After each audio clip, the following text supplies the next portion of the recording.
তোমরা সবাই কেমন আছো? আশা করছি তোমরা সবাই খুব ভালো আছো। তো আমি শুধু তোমাদের আজকে একটি নতুন চাকরির নোটিফিকেশন নিয়ে চলে এসেছি।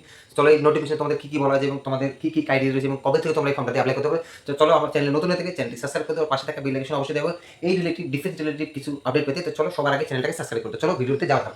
তো আজকে এই চাকরিটা নিয়ে কথা বলে সেটি হচ্ছে এসএসসি। এখন ধরে তোমরা সবাই জানো এসএসসি হচ্ছে স্টাফ সিলেকশন কমিশন, যেখান থেকে 8 বাহিনী এখন তো 6 বাহিনী করে দিয়েছে, এবং যেখান থেকে আমরা এসএসসি জিডিতে ফর্ম ফিল আপ করি সেই ওয়েবসাইট থেকে তোমাদেরকে এই ফর্মটা ফিল আপ করতে হবে। এখানে যে পোস্ট নেম বলা আছে এবং তোমাদের যে কি পোস্টে তোমরা অ্যাপ্লাই করবে এবং তোমাদের কবে থেকে অ্যাপ্লাই শুরু হবে A to Z আমি তোমাদের এই ভিডিওর মাধ্যমে জানিয়ে দেবো।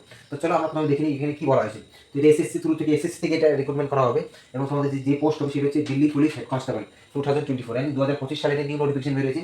এটা এটা যে পোস্ট এবং কতগুলো পোস্ট এখানে আছে, এখানে যে পোস্টের কথা বলা হয়েছে সেই হচ্ছে 552টি পোস্ট আছে এবং 552 পোস্টের মধ্যে তোমাদের কি পোস্ট আছে বা তোমরা কবে থেকে এটা অ্যাপ্লাই করতে পারবে। তো এখানে পোস্ট নেম বলা আছে, পোস্ট নেম হচ্ছে এখানে যে পোস্টের নেম বলা হয়েছে হেড কনস্টেবল, তোমাদেরকে বলা হয়েছে হেড কনস্টেবল, এবং তোমরা এখান থেকে ডাইরেক্ট তোমরা হেড কনস্টেবলে ফর্মটাতে অ্যাপ্লাই করতে পারো। এবং তোমাদের অ্যাপ্লিকেশন ডেট, হ্যাঁ সবাই বলছে হ্যাঁ দাদা বলেছো যে অ্যাপ্লিকেশন ডেট এই ফর্মটাতে আমরা কবে থেকে অ্যাপ্লাই করতে পারবো। তো এখানে যে অ্যাপ্লিকেশন ডেট বলা হয়েছে সেই ডেট হচ্ছে অ্যাপ্লিকেশন অলরেডি অ্যাপ্লিকেশন শুরু হয়ে গেছে এবং অ্যাপ্লিকেশন যে ডেটের কথা বলেছে সেটা হচ্ছে 24/9/2025, 24/9/2025 থেকে অ্যাপ্লিকেশন ডেট শুরু হয়েছে এবং লাস্ট ডেট এখানে এখনো বলেনি। লাস্ট ডেট হয়তো এই মাসটা গোটাটাই হতে পারে এবং তোমরা খুবই তাড়াতাড়িতে ফর্মটা ফিল আপ করে নিও, কারণ পরে সার্ভার থেকে শুরু হয়। তো এখানে যে ফর্ম ফিল আপের যে সেই মানে ডেট সেটি হচ্ছে 24/9/2025 এবং এখানে যে এজের কথা বলেছে মানে তোমাদের যে বয়সটা লাগবে এই ফর্ম ফিল আপ করতে গেলে তোমাদের যে ক্রাইটেরিয়া বয়সটি লাগবে সেই বয়সটা এখানে বলা হয়েছে যে তোমাদের নিম্নতম বয়স হতে হবে 18 বছর এবং ম্যাক্সিমাম বয়স হবে তোমাদের 27 বছর। yani ম্যাক্সিমাম তোমাদের যদি বয়স হয় 27 বছর, তো তুমি এখানে ফর্মটা অ্যাপ্লাই করতে। এখানে এসসি এসটির কোনো ছাড় নেই, বা তোমাদের যে বয়সে যে ছাড়টা দেয় যে সরকার থেকে যে মানে সরকারি গভর্নমেন্ট থেকে যে ছাড়টা আছে এসসি এসটিতে সেই ছাড়টা এখানে নেই, এবং তোমাদের যা বয়স চেয়েছে এবং সেই বয়সের মধ্যে হলেই তোমরা এই ফর্মটাতে এলিজিবল বা ফর্মটাতে ফিল আপ করতে পারবে। তো এখানে অ্যাপ্লিকেশন যে ফিসের কথা বলছে, অ্যাপ্লিকেশন ফি আমরা সবাই জানি যে অ্যাপ্লিকেশন যে ফিসটা লাগে সেই অ্যাপ্লিকেশন ফিস কথা কত বলা হয়েছে। অ্যাপ্লিকেশন ফি বলা হয়েছে ইউআর ওবিসির জন্য 100 টাকা এবং এসসি এসটি ফিমেলদের জন্য মানে এসসি এসটি ফিমেলদের জন্য কোনো পয়সা লাগবে না।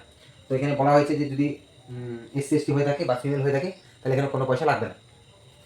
এখানে কোয়ালিফিকেশন বলা হয়েছে, তোমরা বলতে পারো হ্যাঁ দাদা আমরা এটাতে ফর্ম ফিল আপ করে আমাদের কোয়ালিফিকেশন কত লাগবে। এখানে নিম্নতম যে কোয়ালিফিকেশনটা লাগবে সেটি হচ্ছে কোয়ালিফিকেশনের কথা এখানে সাব নোটিফিকেশনে বলা আছে। এখানে যে কোয়ালিফিকেশন লাগবে সেটা হচ্ছে 10+2, yani তোমাদের 12 পাস বা 12 ক্লাস পাস হতে হবে।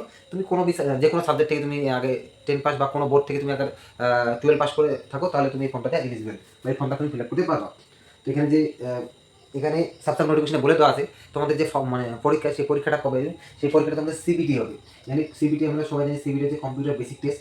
সেখানে তোমাদের যে ডেটটা বলা হয়েছে তোমাদের যে পরীক্ষার ডেটটি সেই ডেটটি কবে থেকে তোমাদের পরীক্ষা হতে পারে, ডিসেম্বর 2025 থেকে জানুয়ারি 2026-এর মধ্যে তোমাদের পরীক্ষা নিয়ে নেওয়া হবে। চলো আজকের জন্য এতটুকু। তো এই রিলেটেড ভিডিও পেতে আমার চ্যানেলটাকে সাবস্ক্রাইব করো, পাশে থাকি বেল আইকন অবশ্যই দাবাও, আর তোমাদের এই ডিফেন্স রিলেটেড ভিডিওর জন্য লাইক করো। আর যদি তোমাদের কোনো জায়গায় অসুবিধা থাকে আমি কমেন্ট করে জানতে পারো। তো জয় হিন্দ, জয় ভারত।